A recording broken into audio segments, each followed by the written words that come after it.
Hello again, just a very quick update this one to see what we're going to do next. It's the air show today in Sunderland, so there may be some background noises if you're wondering what all the planes are.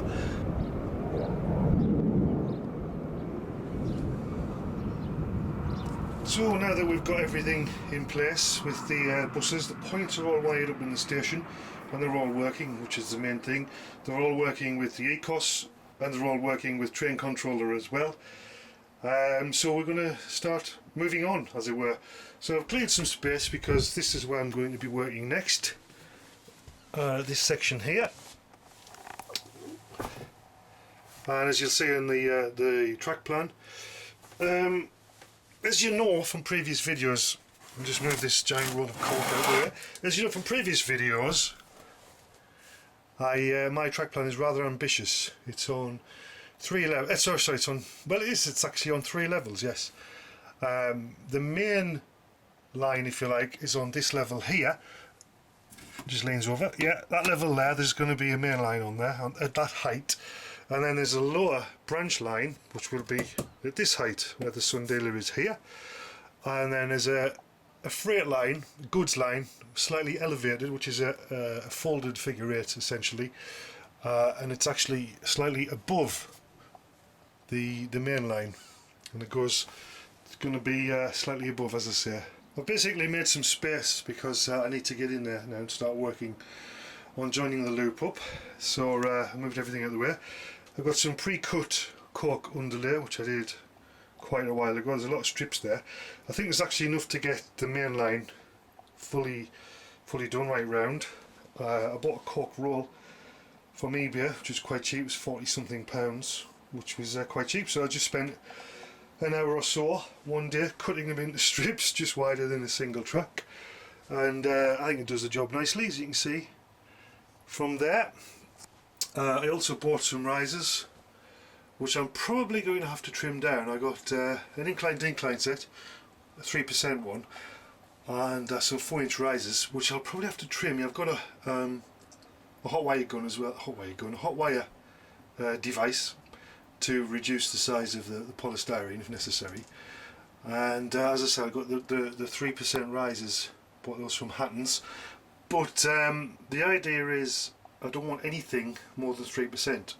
I've tweaked and tweaked my track plan so that nothing's more than 3%. I think 2.8 is what it is at the moment, which I'm not expecting to get because I'm not able to get that level of accuracy. But we'll try. 3%, as I say, is what I'm aiming for, absolute maximum.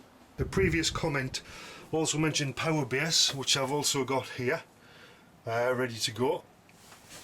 And we've also got some of these, which are not cheap by any stretch. The ECOS Railcom detector. This is specifically for Railcom. It's only got 4 connections, 4 outputs if you like, to track, so it only detects 4 blocks, which is very expensive price per block, and I'm sure there's cheaper ways of doing it. But being new to the hobby, I'm doing the easy way, which unfortunately is the expensive way, as I'm finding out. So I've got some of those to divide the layout into blocks. The blocks are going to be wired up using these purple wires, and I've put number tags on, which we use in audio, well, not just audio, for cable identification, so I can see which block's which. So the plan now is to get the 2 main lines there, which come off there, you can see behind the soldering iron and all the junk that's on the track, is to continue the main line down here.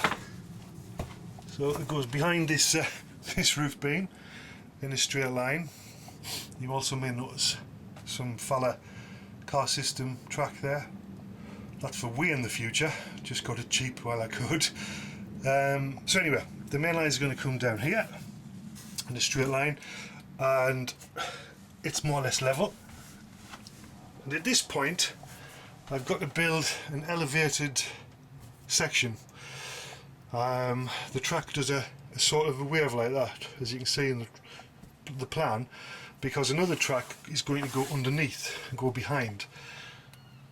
The main line is all at this height, but from here all the way around I've got to build it up essentially, because you can see from this section the baseboard is actually at the lower height of the goods line. So yeah, I've got a lot of work to do, especially as my woodworking skills aren't brilliant. So I'm using this open frame here. Now the sundial here, by the way, it's just somewhere to put it, it's not fixed in place yet. So it'll go around there, and then it's going to go behind my desk and the back, still elevated, till it gets to this section here, and it joins on at the back. You can see the curve there right at the back.